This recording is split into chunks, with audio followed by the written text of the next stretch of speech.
it was crazy how much we did not know about the virus back then. We left. We literally remember we were all packing up. We're like, oh, everything's gonna be online. All right, yo, and everybody's just rushing to get home, not knowing like that's the last time like I would see a few of my friends because it was obviously we're going into our last year. That was the last time I saw a few of them.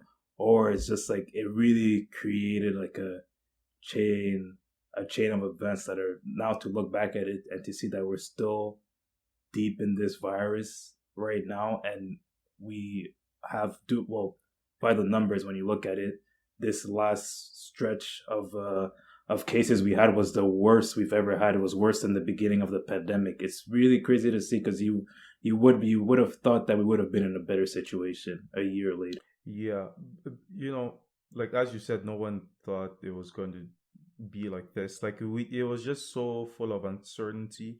I remember, I remember one of my last few classes on campus.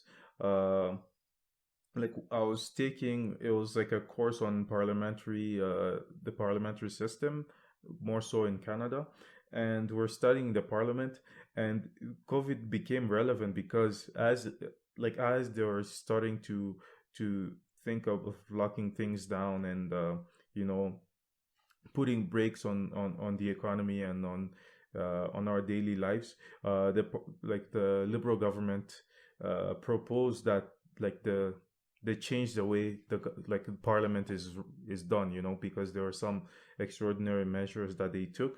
And at the beginning, I think that they wanted those measures to stay on until the end of the year, if I'm not mistaken, or September, either September or the end of the year. I'm not sure when, but for a lot of people, like that created like a lot of noise in the political world in Canada, because people are like, "Whoa, oh, you're expecting this to go on till September or till end of the year?" And I'm pretty sure I remember talking to you, and I told You you, I did you sent you did talk some to me about emails. it, and Yeah. you talked about it on the podcast as well. I remember that. Yeah, and I told you like it looks like the federal government thinks that this is gonna take some time, But for most people, like we thought, like especially after the first lockdown, things would go back to somewhat normal after like after the first lockdown going into the summer last year. But that wasn't the case, and now we're going through the third lockdown, the third wave, and people are already fearing a fourth wave. So yeah, man, it's created an entire new normal. Yeah, no, man, the fact that you brought that up brought back so many memories. Because I remember when you sent me that email, or even you even talked about it. I'm like, nah. We're not gonna be. There's no way we're gonna be here going into like the next year. There's no way. We even have a friend like his prediction. Let's say I think it was like end of March. We're all giving our predictions. Okay, when do you think the lockdown's gonna end? Like everybody's giving their own predictions. So me and this other guy were like, I said like July, August or whatever, and then he said, oh, August, September, and we're like, you're being conservative here. Our other friend was like thinking it was end of March. He was just like, Oh he's yeah, I like, yo, remember but that. he said by I April we're out remember. of here. We're out. No, I remember who you're talking about. Yeah, This guy yeah. said No, by April we'll be out here. April last year, not even this year, last year. Yeah, So it, yeah, it, it, no. it, yeah, man, it's an entire new normal, and it's been going on. But at least there's some, there's hope. As like especially in Canada, people are looking down south and look at the U.S. and see, with everything that's happening with their vaccinations, that there is hope and there's light at the end of the tunnel, as they say it. But yeah, but it's still a tough time. Yeah, and even going into, let's say, so it's summertime comes and we're still in and out of lockdowns, but I think at the end, I think it was maybe July or August where we kind of opened up here in Canada. So we opened up for a bit, but it was still I think they're already talking about the second wave in the summertime. They're like, yo, if once the seasons changes and whatever, then we might get into a second wave. But it's still something pretty distant, but it was still something that was talked about a lot. Yeah, I even remember for my soccer season, they have to, because let's say preseason for us starts August 1st or in the August area. So for us, they have to make a decision really early whether to cancel the season or not, because you're not going to have all these students come to campus on the promise that they might have a season or not. So for us, like it was like a month or two, I think maybe a month or 2 months before preseason even starts, which is like, let's say it's 3-4 months before the season actually starts in September. They're like, the OUA season is canceled. I remember they canceled the season very, very early on. A lot of student athletes were obviously cheesed about that. Like, I remember, I think we might have talked about it on the podcast with some athletes, but it was like, it was really tough news because we didn't know. We're like, how can you make a decision so early without knowing what the situation is going to be like in the fall? Lo and behold, we get to the fall and it's bad. Like, it's the numbers are upticking or whatever. So ultimately, the OUA obviously made the right decision, but it was still somewhat of a gamble. But what I do find interesting though, because you get to like I think it's around November, we get the color code system in Ontario, the green, red, whatever it is. I know it's interesting because I watched the Brandon Gomez show and they interview people. Hey, what do you think this color means? And people were all over the place. And I was like, yo, honestly, I don't even know what this color grade system is.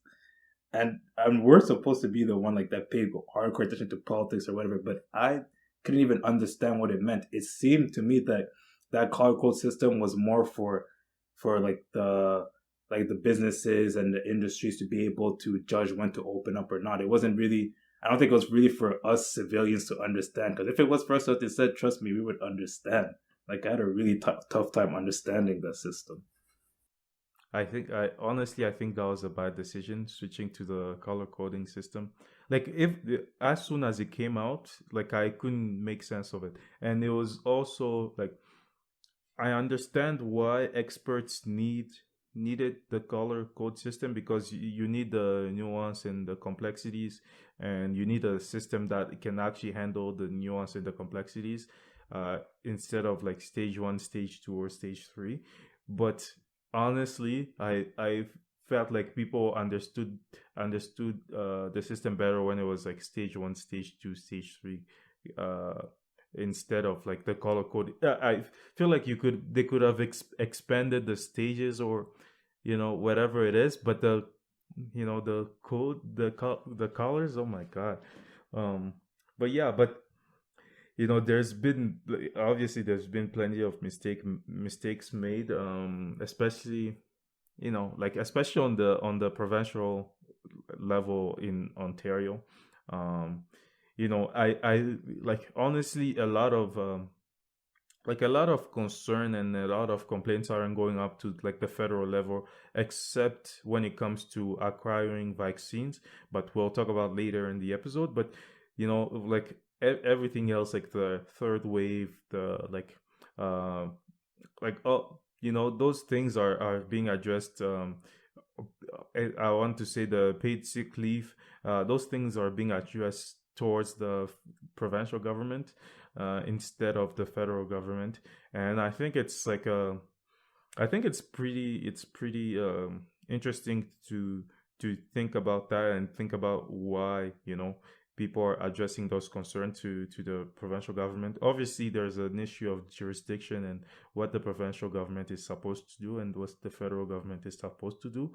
But oftentimes, people don't know about jurisdictions. Like in the general public, you don't know what the federal government is supposed to do, and like what's the federal government's job and the provincial government's job. You just know it's the government's job, so I'm pissed off at the government. you know but a lot of heat has been going towards the provincial government, uh instead of like government in general. I think that he also comes like I think there's two sides to this. There's obviously the numbers side, what the numbers actually say about the cases and the reasoning as to why you need those lockdowns, but there's also the emotional, the human side of just being taken in and out of lockdowns. Like I think that's the biggest thing that's one of the biggest things that's happening right now.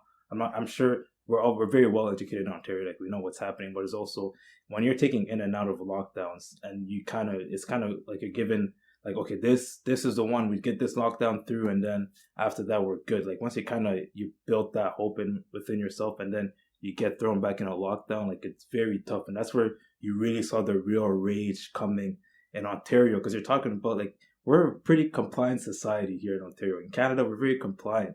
But what I was seeing after this most recent lockdown was announced, it was stuff that you and I follow politics in the States. This is stuff I only would see in the State, the rebelliousness and all this. Like it's stuff that was it's very common in the States. And it was so interesting seeing it, here in Canada, because we get to, I believe it was Boxing Day, the second lockdown started.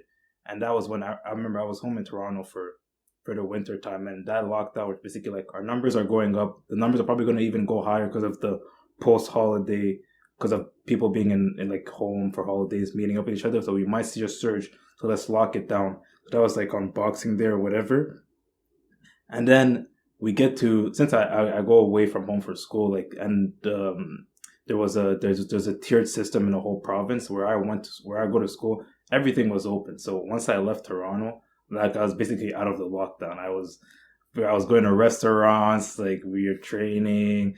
I had like a lot of haircuts or whatever. And I remember I was talking to my boys, to the boys back home, and they were like, "Oh man, just the opening stuff little by little. We might get there. They're opening stuff little by little."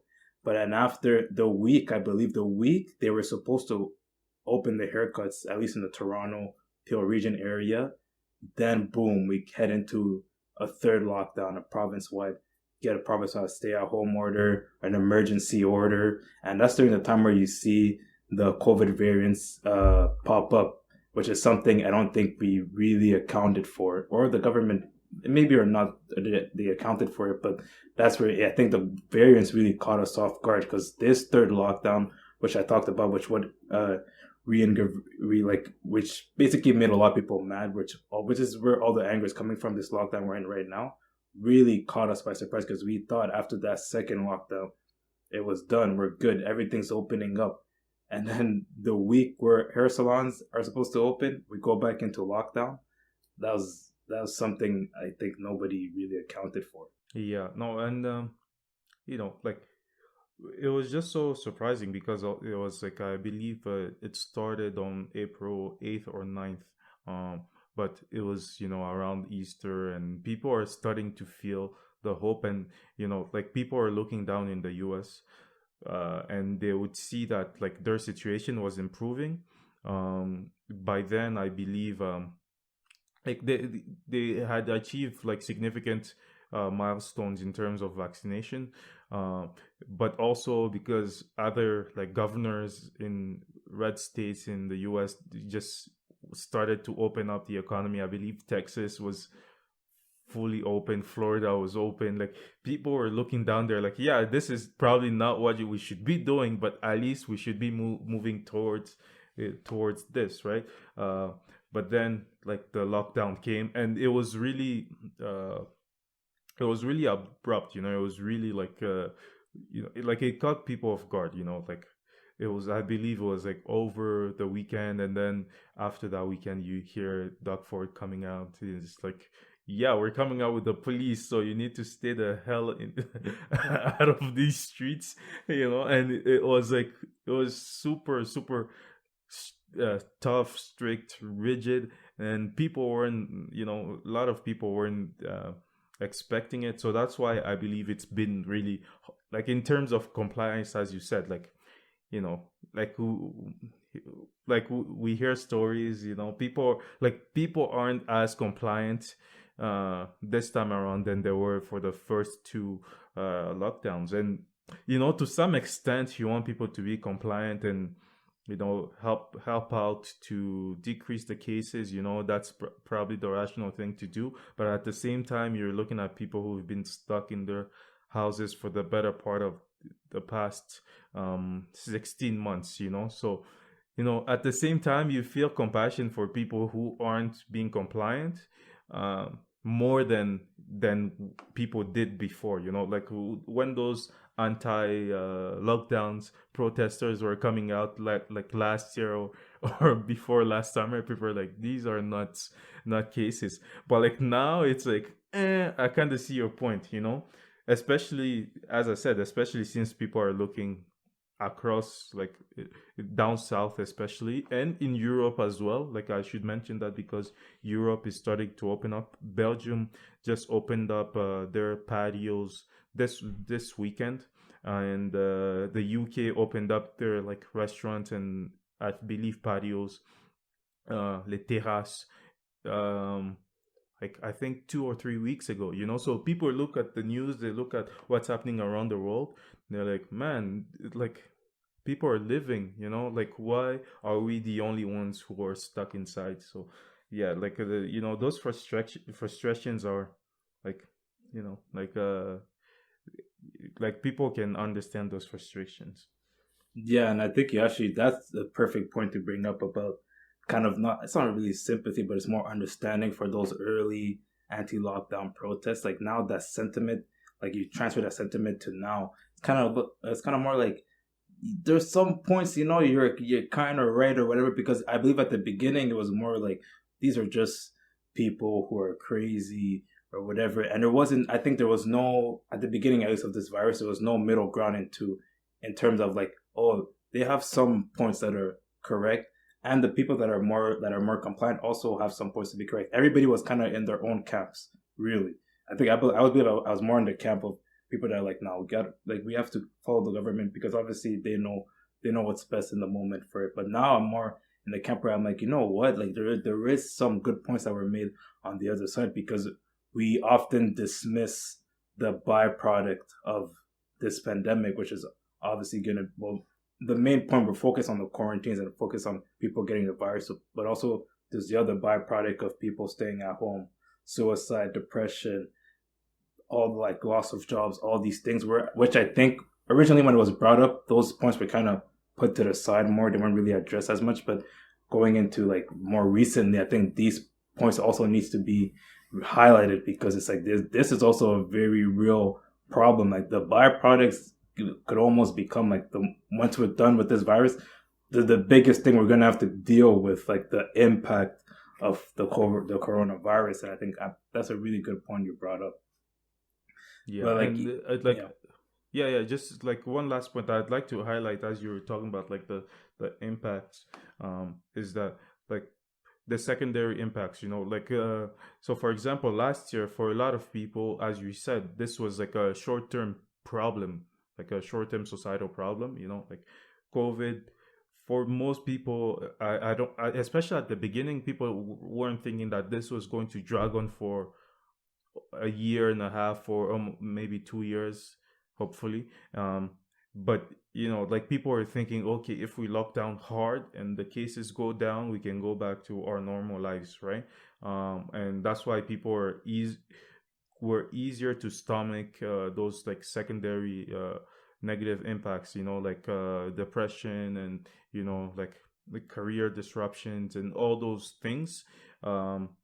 But now, since it sort of have become like a long-term problem, like people are starting to feel like, okay, those problems really really need to be addressed.